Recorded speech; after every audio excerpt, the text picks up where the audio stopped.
Hello and welcome to another episode of the Symphonic podcast. My name is Bernardo Miethe, and with me is Andrew Owen. you Your can name's tell, harder than my name. yeah, you can tell it's been a while since we've done this.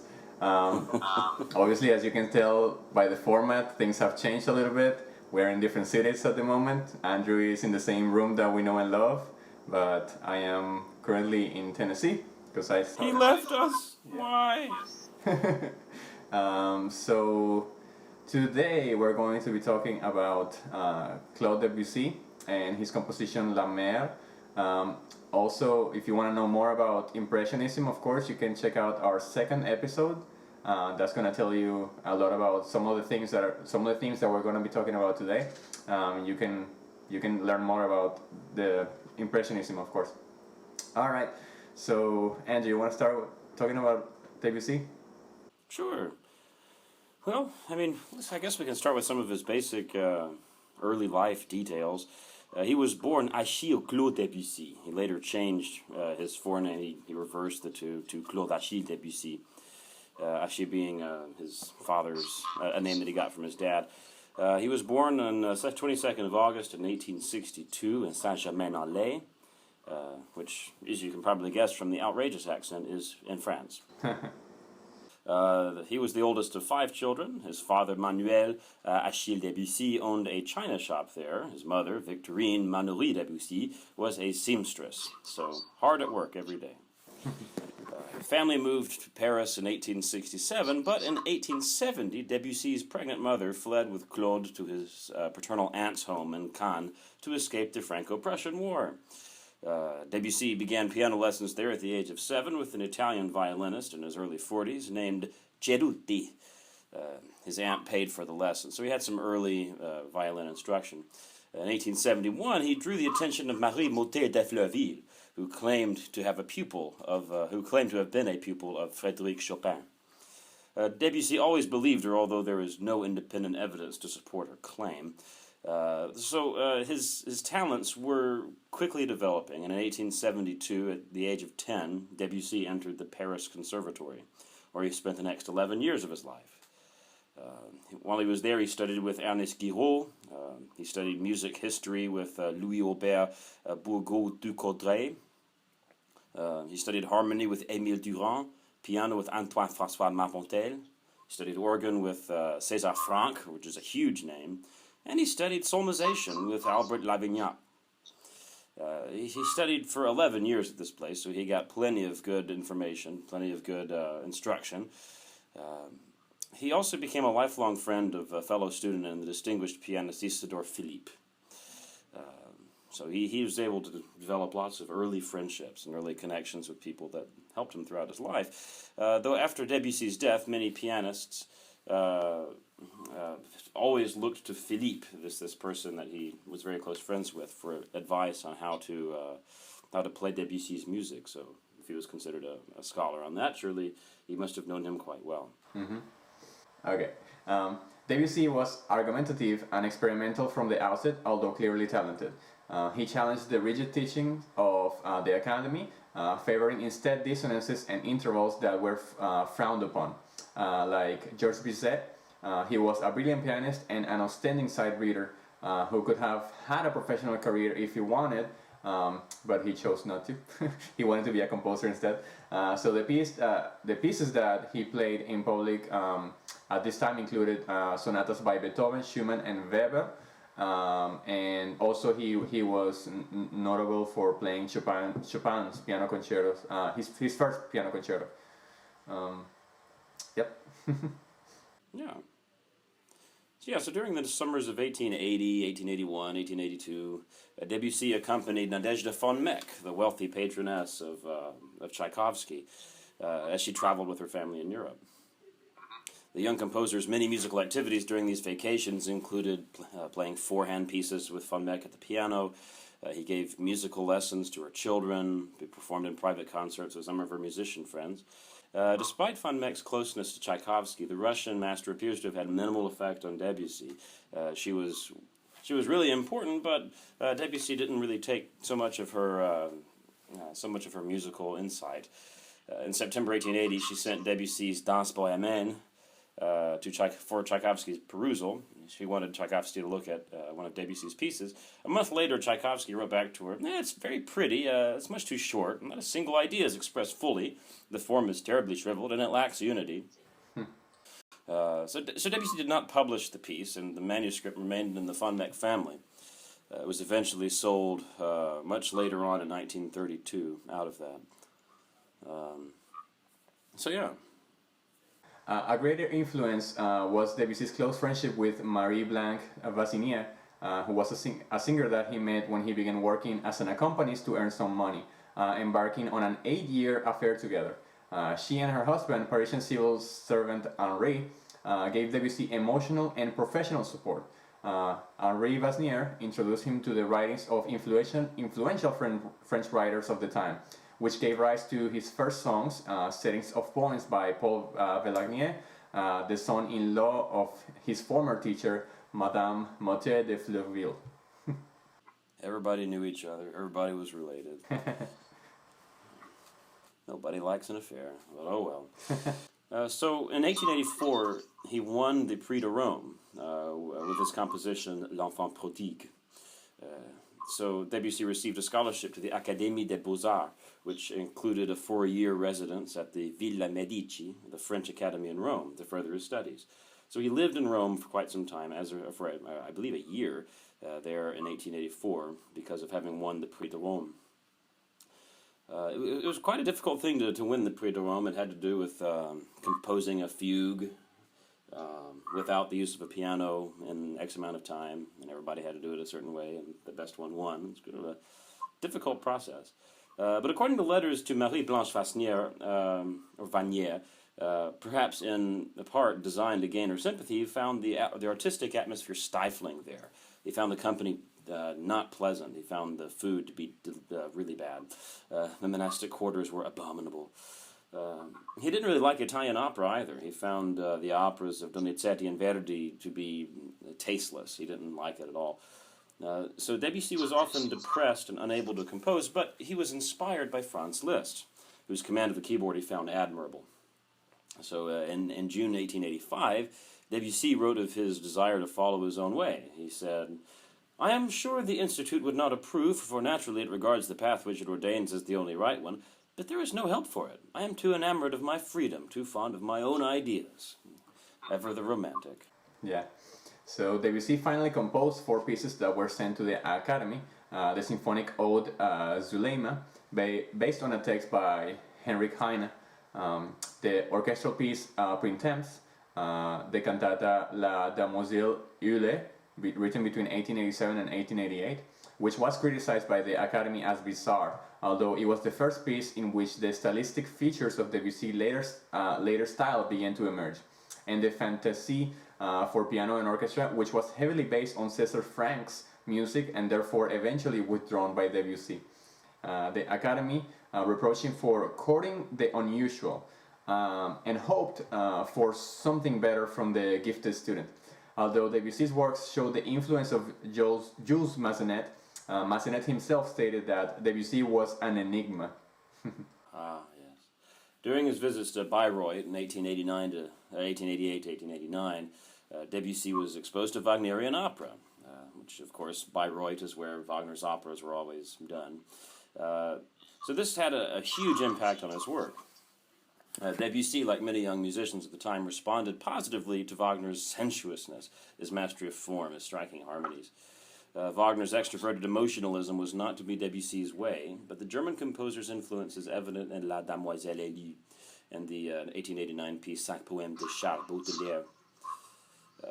Other songs of the period, notably the settings of Hélène, Ariette oubliée, Trois Mélodies, and Fête Galante, are all in a more capricious style. So he has a lot of influence here from Wagner. Yeah.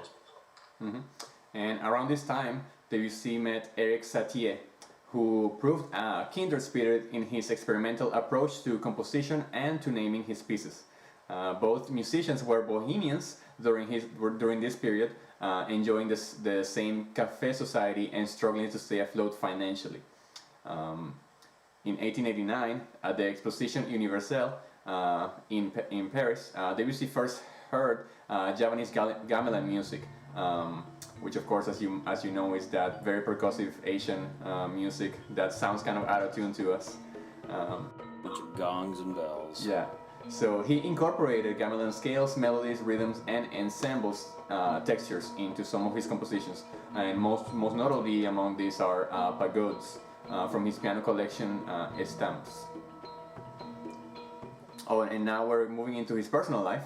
So Debussy's private life was often turbulent. At the age of 18, he began an 8-year affair with Marie Leblanc-Vasnier, the wife of Parisian civil servant Henri. It's the woman we talked about earlier. I mean, that's horrible. Yeah.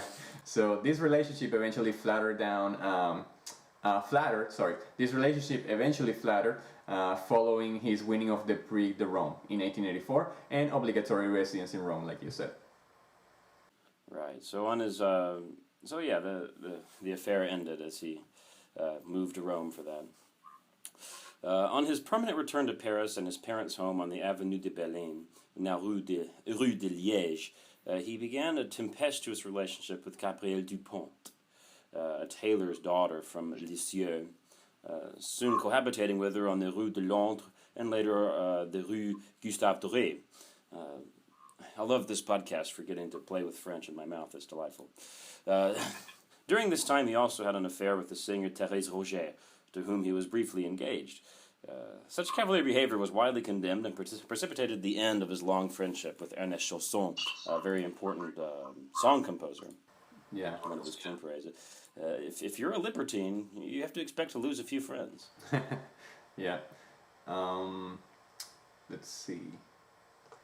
Oh yeah. So he ultimately left Dupont for her friend Rosalie, or also called Lily. Her last name was Texier, who was a fashion model whom he married in 1899 after threatening suicide if she refused him. Great.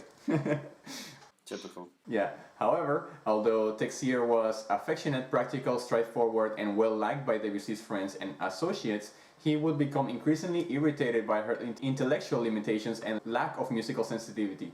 Moreover, her looks had prematurely aged, and she was also unable to bear children. So it was like everything started so good, but then things, Debussy didn't like her anymore.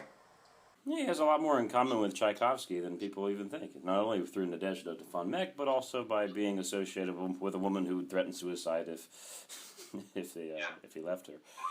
Of course, for Tchaikovsky, it was more because of a lack of sexual interest. Yeah. Debussy clearly had plenty of that. So in 1904, Debussy was introduced to Aimé Bardac, who was the wife of the Parisian banker Sigismond Bardac, by her son Raoul, who was one of his students. So in contrast to Tézier, Bardac was a sophisticate. She was a brilliant conversationalist and an accomplished singer, really the whole package. After dispatching Lily to her father's home in Bichat in Villeneuve-la-Gueillard, I'm so bad at French, on July 15, 1904, Debussy secretly took Bardac to Jersey for a holiday. On their return to France, Debussy wrote to Tézier on August 11, informing her that their marriage was over, but still making no mention of Bardac. Debussy briefly moved to an apartment at he eventually moved to an apartment at Alphand. On October 14, 5 days before their 5th wedding anniversary, Tézier attempted suicide, shooting herself in the chest with a revolver while standing in the Place de la Concorde. She survived, although the bullet remained lodged in her vertebrae for the rest of her life. So the ensuing scandal was to alienate Debussy from many of his friends, whilst Bardac was disowned by her own family. People can't just be normal. Yeah, these musicians are crazy, dude. In the spring of 1905, finding the hostility towards them intolerable, Debussy and Bardac, now pregnant, fled to England. Whoops! What? Whoops! Yeah. Sorry. She's pregnant. Yeah, she's pregnant. So they fled to England via Jersey. Bardac's divorce was finalized in May. The couple settled at the Grand Hotel in Eastbourne from the July 24th to August 30 of 1905, where Debussy was to correct proofs of his symphonic suite La Mer, celebrating his divorce from Texier on August 2nd. How sweet. So after a brief visit to London, the couple returned to Paris in September. They bought a house in the courtyard development off the Avenue du Bois de Boulogne, now Avenue Foch, where Debussy would reside for the rest of his life. So so far we've talked about a lot of these really specific places in France that he lived, and really just around Paris mainly. Suffice to say, he was very much a man of the town, very much a Parisian. Their daughter, the composer's only child, Claude Emma, was born there on the 30th of October. Her parents were eventually married in 1908, their troubled union enduring until Debussy's death in 1918. Claude Emma, more affectionately known as Chouchou, was a great musical inspiration to Debussy. She was the dedicatée of his children's corner suite. He remarked toward the end of his life, when gravely ill, that were it not for her, he might have committed suicide. But he's had some troubles in his life.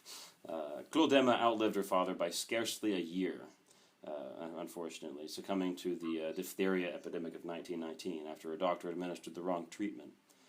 So just a lot of tragedy there at the end of Debussy's life. Yeah.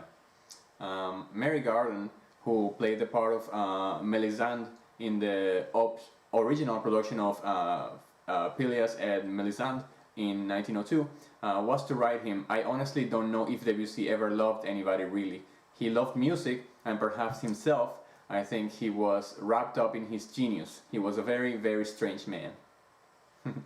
So Debussy died of rectal cancer in his Paris home in March 25th of 1918 at the age of 55. He had been diagnosed with the cancer in 1909 after experiencing hemorrhaging, and in December of 1915 underwent one of the earliest colostomy operations ever performed. The operation achieved only a temporary respite and occasioned him considerable frustration. He was to compare dressing in the morning to all the labors of Hercules in one. So yeah, his death occurred around the same time as Paris was being bombarded during the German spring offensive of World War I. The funeral procession made its way through deserted streets as the German guns bombarded the city. It was not a pleasant situation. So the military situation in France was critical and did not permit the honor of a public funeral with ceremonious graveside orations. So Debussy's body was reinterred the following year in another cemetery, which was sequestered over here. Is this place called the Passy Cemetery, which is the whole point of that was to fulfill his wish to rest among the trees and the birds, quote unquote. His father and daughter are buried with him. So now we move into his music, and of course, if you remember from the Ravel episode, there are some similarities here, like using seventh and using nine chords, that kind of stuff. So Rudolf Reddy points out the following features of Debussy's music, which establish a new concept of tonality in European music. We have five examples. The first one, glittering passages and webs of figurations which distract from occasional absence of tonality.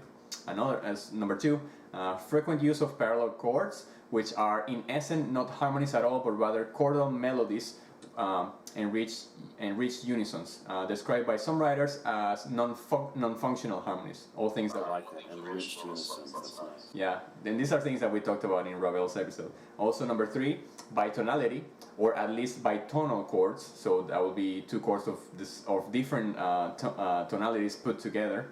Number four, use of the whole tone and pentatonic scale. And number five, unprepared modulations without any harmonic bridge. So modulations can just happen. They don't have to abide to any kind of rule in his music. Yeah, Debussy's music can have a lot more stasis. It can just sort of be a moment that lasts for a long time. It's kind of neat. So Réti concludes that Debussy's achievement was the synthesis of monophonic-based melodic tonality with harmonies, albeit different from those of harmonic tonality. It's sort of a weird distinction. But Debussy is essentially writing sort of parallel monophony, which is polyphony, which is a kind of polyphony, but it's homorhythmic, and the voices are not independent at all. It's essentially one voice that moves at the same time with other voices in parallel motion Yeah. is a big feature of his music. Yeah. So the application of the term impressionist to Debussy and the music he influenced, it's something that's been a bit controversial over the years within academic circles. One side argues that the term is a misnomer. They say it's an inappropriate label which Debussy himself opposed. In a letter of 1908, he wrote, "I'm trying to do something different, an effect of reality.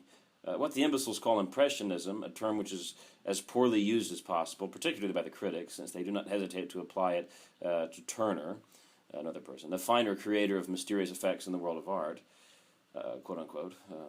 The opposing side argues that Debussy may have been reacting to unfavorable criticism at the time, and the negativity that critics associated with Impressionism. It could therefore be argued that he would have been pleased with the application of the current definition of Impressionism to his music if he had known, at least from the stance of modern historians, exactly what that would have entailed. Yeah, that makes sense. And of course, like we said in the Ravel episode, Debussy, like you just said, Debussy didn't like the term impressionism, but eventually Ravel, which is the next step in impressionism, he actually embraced the term, unlike Debussy, of course. So Debussy's influences were wide-ranging.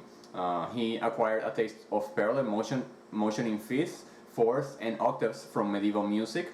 And of course, these are things that, these are big no-nos in music theory. A parallel fifth, parallel fourth, parallel octaves, some things that we don't see a lot in formal training, I guess. And also, he also had an appreciation for figuration and arabesque from Baroque masters. He especially had a great love for the French clavier composers Couperin and Rameau, as well as Johann Sebastian Bach, Chopin, and Liszt were also powerful influences. Not only in terms of pianistic layout and harmonic ingenuity, but also because of their willingness to create new forms to accommodate their material.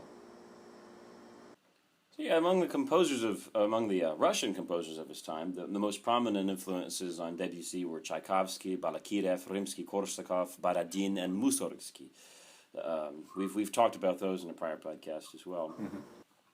It can be inferred that from the Russians, Debussy acquired his taste for ancient and oriental modes and for vivid colorations, and a certain disdain for academic rules. That's something that a lot of people associate with Debussy as a rejection of the kinds of musical teachings being delivered in academic circles in Europe at that time. Mm-hmm. So specifically, Mussorgsky's opera Boris Godunov directly influenced one of Debussy's most famous works, Pelléas et Mélisande. In addition to the Russian composers, one of Debussy's biggest influences, as we mentioned before, was Richard Wagner. According to Pierre Louis, Debussy did not see what anyone could do beyond Tristan. So after Debussy's Wagner phase, he started to become immensely interested in non-Western music and its unorthodox approaches to composition. Specifically, like we said before, Javanese gamelan music, which is a musical ensemble from the island of Java, but it's practiced in Bali, of course. And that played an array of unique instrumentation, including gongs and mellophones. He first heard the gamelan at the 1889 Paris Exposition, like we said before, and Debussy was not interested in directly quoting his non-Western influences, but instead allowing this non-Western aesthetic to generally influence his own musical works. For example, by frequently using quiet, unresolved dissonances coupled with the damper pedal to emulate the shimmering effect created by a gamelan ensemble. So yeah, Debussy was just as influenced by other art forms as he was by music, if not more so. He took a strong interest in literature and visual art, and he used these mediums to help shape his unique musical style. Debussy was heavily influenced by the French symbolist movement of the 1880s, which encompassed poetry, visual art, and theater. He shared the movement's interest in the esoteric and indefinite, and their rejection of naturalism and realism. Specifically, the development of free verse in poetry and the disappearance of the subject or model in painting influenced Debussy to think about issues of musical form. Debussy became personally acquainted with writers and painters of the movement and based some of his own works on those of the symbolists. The poet Stéphane Mallarmé was a major influence who, in talking of a musicalization of poetry, laid claim to a strong connection between music and his own poetry, Mallarmé's poetry. Debussy's Prélude à l'après-midi d'un faune was directly influenced by Mallarmé's poem Afternoon of a Faun. Like the symbolists in respect to their own art forms, Debussy aimed to reject common techniques and approaches to composition and attempted to evoke more of a sensorial experience for the listener with his works. Since his time at the Paris Conservatory, Debussy believed he had much more to learn from artists than from musicians, who were primarily interested in their musical careers, instead of trying to branch out. Yeah. So, above all, Debussy was inspired by nature and the impression it made on the mind, making a pathetic profession of faith when he called mysterious nature his religion. And he said, "I do not practice religion in accordance with the sacred rites. I have made mysterious nature my religion. I do not believe that a man is any nearer to God for being clad in priestly garments, nor that one place in a town is better adapted to meditation than another.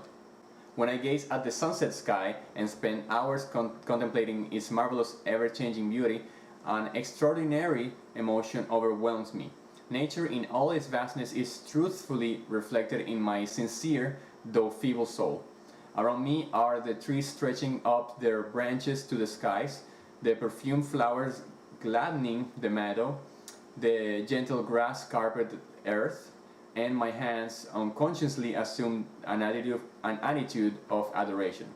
To feel the supreme and moving beauty of the spectacle to which nature invites her ephemeral guests, that is what I call prayer. So that's a quote from Debussy himself. So he was religious in a strange way at the time, I guess. He preferred nature than what we call religion, I guess. Right. He was sort of there by himself. Didn't want to accept anyone else's attempt at divinity. So yeah, the contemporary painter James Abbott McNeill Whistler, who lived in France for a period of time, had a profound influence on Debussy. And, for instance, in 1894, Debussy wrote to violinist Eugène Ysaÿe, describing his nocturnes as, quote, an experiment in the different combinations that can be obtained from one color. What a study in gray would be in painting, unquote. Although it is not known what it is meant by the statement, one can observe in his music a careful use of orchestral, textural, and harmonic shading.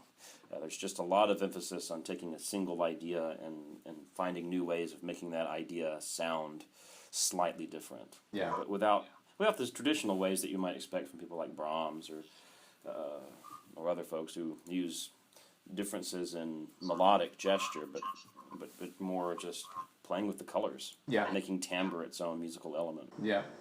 So Debussy is widely regarded as one of the most influential composers of the 20th century. His innovative harmonies were influential to almost every major composer of the 20th century. Particularly, of course, Ravel. He's probably one of the most important that was influenced by Debussy. But also we have Stravinsky, Messiaen, Bela Bartok, Pierre Boulez, Henri Dutilleux, Ned Rorem, George Gershwin, and the minimalistic music of Steve Reich and Philip Glass, as well as the influential Japanese composer Toru Takemitsu. He also influenced many important figures in jazz, most notably Miles Davis, Duke Ellington, Bix Beiderbecke, George Shearing, Thelonious Monk, Bill Evans, Jimmy Giuffre, is that how you say it? Jimmy Giuffre, I guess. Jimmy Giuffre. I've never actually heard his music before. Yeah, Antonio Carlos Jobim, he's a Brazilian, Django Reinhardt, and Herbie Hancock. He also had a profound impact on contemporary soundtrack composers such as John Williams, because Debussy's colorful and evocative style translated easily into an emotional language for use in motion picture scores. Oh, easily. So the piece that we're talking about today in this podcast is La Mer. This is a wonderful, wonderful work that really does showcase a lot of what we've talked about so far about Debussy's use of color, his use of It's just slightly changing the way something sounds, just to find a new way of approaching it. Mm-hmm. So, la mer, of course, means the sea. But the sea that Debussy knew from his childhood visits to Cannes and later visits in Italy was the Mediterranean. That's the sea that's in the back of his mind. It's a civilized sea, and Debussy caught its moods in all of their richness. I mean, he's really trying to look at it and extract from it a certain kind of imagery. So he subtitled La Mer 3 symphonic sketches, and the names of the movements provide us with verbal suggestions to stimulate our own sense of imagery. So in many ways, this is a work of program music. Yeah. As much as people at the time might have found that to be distasteful for what Debussy was trying to do, I think it can be very evocative of something very real. Yeah, and he has titles for each movement, so he's trying to do the same thing that Korsakov did in his Scheherazade composition. So there are some relations there. So Debussy's La Mer is a unique mix of tone poem and symphony.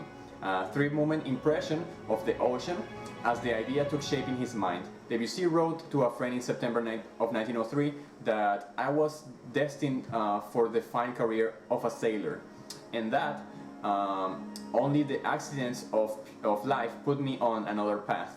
He acknowledged that a musical work about the ocean could turn out to be like a studio landscape, but concluded that I have countless reminiscences. This matters more, in my opinion, than our reality.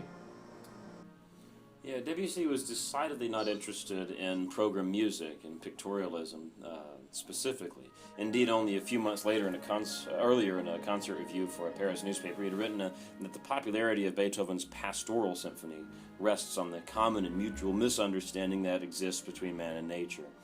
Debussy wrote that the bird calls in that symphony were more like the art of Miethe de Vaucanson, who was an 18th century creator of a famous mechanical duck, than drawn from nature's book. As such imitations are in the end useless, purely arbitrary interpretations. In other places he wrote the pastoral succeeded simply because there is no attempt at direct imitation, but rather at capturing the invisible sentiments of nature.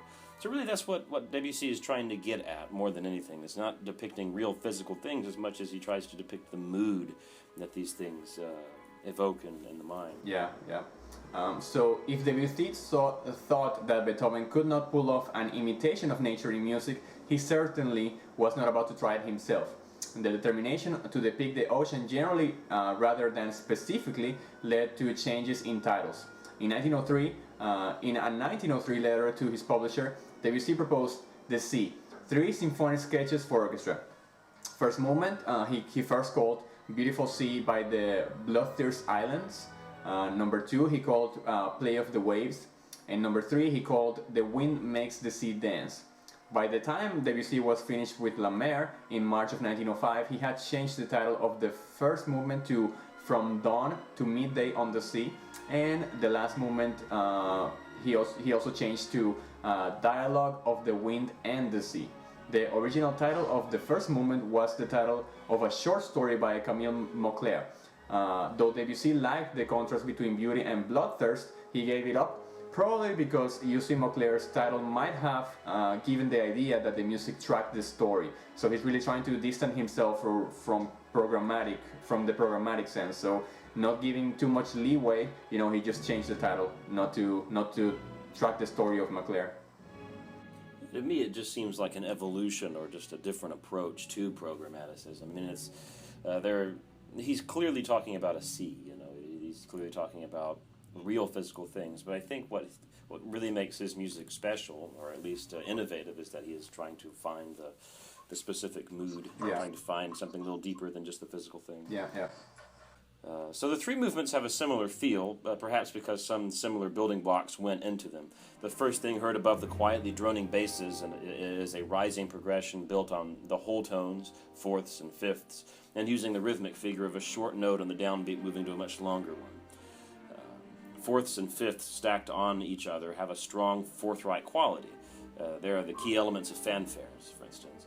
But it also has a sort of blankness. The open strings of violins, violas, and cellos are tuned in fifths, Those of double basses and guitars are in fourths. So the fourths and fifths recur throughout the work without calling much attention to themselves, since they are such a fundamental part of tonal music. But they bring an elemental quality to the music, as if conveying something wide and open and vast. The ocean, for example. The short, long rhythmic figure is easier to pick out and conveys a sense of poignancy in places and sheer power in others, as well as when the brass thunder it out at the end of the first movement. So, La Mer was composed between 1903 and 1905. The piece was initially not well received, but soon became one of Debussy's most admired and frequently composed orchestral works. The work was started in 1903 in France and completed in 1905 at the Grand Hotel Eastbourne on the English Channel coast. The premiere was given on October 15, 1905 in Paris by the Orchestre Lamoureux under the direction of Camille Chevillard. Mm-hmm.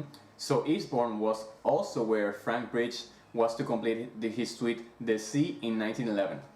Debussy arranged the piece for piano for four hands in 1905, and in 1909 his publisher Durand presented a second edition of La Mer with the composer's revision. In terms of instrumentation, La Mer scored for two flutes, a piccolo, two oboes, and an English horn, two clarinets, three bassoons, a contrabassoon, four horns, three trumpets, two cornets, three trombones, a tuba, a timpani, bass drums, cymbals, triangle, tam-tam, glockenspiel, two harps, and strings. So it's a big orchestra. But I mean, it's just enough. Yeah, so it's I think it's kind of typical for the time. You know, it's basically almost the same as what Korsakov did, and also the same as Ravel. So it's not too crazy for the time, but it's still a big orchestra. Yeah. So when it comes to the length of the piece, it's usually about 23 to 24 minutes. So it will take a little bit of your time, but for what it is, it's really exactly as long as one would expect. It's in three movements. The first movement is about 9 minutes long. De l'aube à midi sur la mer. It's very slow, très lent, animé peu à peu, si mineur. These are really long titles for each of these movements. These are usually, and then the second movement is Jeu de vagues. The third movement is Dialogue du vin et de la mer. So these are usually translated as from dawn to noon on the sea. Very slow, little by little. You should animate it. B minor, just describing the music, the actual matter of the music at the beginning.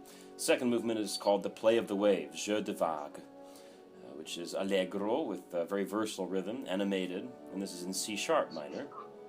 And then the third movement, which lasts about 8 minutes, is the dialogue of the wind and the sea, Dialogue du vent et de la mer, animated and tumultuous. Give up very slightly, C sharp minor. Yeah. So B minor, C sharp minor, C sharp minor. Yeah. So we're going to talk a little bit about the interpretation of this composition. So La Mer is a masterpiece of suggestion and subtlety in its rich depiction of the ocean, which combines unusual orchestration with their impressionistic harmonies. The work has proven very influential in its use of sensuous tonal colors, and its orchestration methods have influenced many later film scores. While the structure of the work places it outside of both absolute music and program music, as those terms were understood in the early 20th century, it obviously uses descriptive devices to suggest wind, waves, and the ambience of the sea, but structuring a piece around a nature subject without any literary or human element to it. Neither people, nor mythology, nor ships are suggested in the piece. Also was highly unusual at the time. So it's a landscape instead of kind of a story, I guess. It deals more with nature than with people. So yeah, Debussy had some early exposure to the sea. As a young boy, Debussy's parents had plans for him to join the Navy. But Debussy himself even commented on his fond childhood memories of the beauties of the sea, but as he got older, as an adult composing La Mer, he rarely visited the sea. He spent most of his time far away from large bodies of water. So Debussy is not actually drawing inspiration generally from these actual physical bodies of water, but he's drawing inspiration from art depicting this stuff, preferring the seascapes available in painting and literature to the physical sea. This influence lends the piece its unusual nature. Yeah. So Debussy called La Mer 3 symphonic sketches, like we said, avoiding the loaded term symphony. Yet the work is sometimes called a symphony. It consists of 2 powerful outer movements, framing a lighter, faster piece, which acts as a type of scherzo. But the author, Jean Barraquet, in La Mer of Debussy, Analyse musicale, written in 1988, describes La Mer as the first work to have an open form, devenir sonore, or sonorous becoming, a developmental process in which the very notorious of exposition and development coexist in an uninterrupted burst. Simon Trezis, in his book Debussy, La Mer, written in 1994, notes, however, that motifs are constantly propagated by derivation from earlier motifs. Yeah, it is. The work does build on itself pretty well. So Simon Trezis notes that for much of La Mer, Debussy spurns the more obvious devices associated with the sea, wind, and concomitant storm in favor of his own highly individual vocabulary. Carolyn Potter, writing in the Cambridge Companion to Debussy, adds that Debussy's depiction of the sea avoids monotony by using a multitude of water figurations that could be classified as musical onomatopoeia.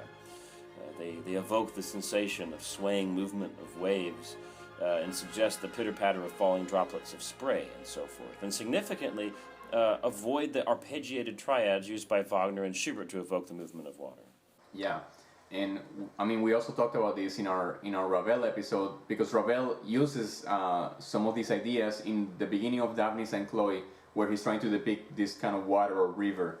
So there are some similarities there. So the author, musicologist and pianist Roy Howat has observed in his book Debussy in Proportion that the formal boundaries of La Mer correspond exactly to the mathematical ratios called the golden ratio. Trezis finds the intrinsic evidence remarkable, but cautions that no written or reported evidence suggests that Debussy consciously sought such proportions. So of course the golden ratio is that ratio that that we find in nature, like in shells and flowers and the human face, I guess you can say, and in those kind of things. So La Mer follows this ratio. Yeah, it's always really fun to find this thing. It's just this naturally beautiful, and it's just something very naturally pleasing about it. Most of the architecture of ancient Rome and Greece used this golden section because they knew it was beautiful. Yeah. This just a sort of a rectangle that, if you follow it a certain way, creates all these beautiful patterns. But yeah, so let's move on a little bit into reception. So the piece was initially not that well received, mainly because of its inadequate rehearsal and partly because of Parisian outrage over Debussy's having recently left his first wife for the singer Emma Bardock. Again, if you want to be popular, don't cheat on people. But it soon became one of Debussy's most admired and frequently performed orchestral works, this work, La Mer, and it became more so in the ensuing century. The first recording was made by Piero Coppola in 1928. Yeah. How many pieces are not initially well received? That's the question. Like most pieces that are the most important ones are usually not well received at their time, right, Andrew? Sure.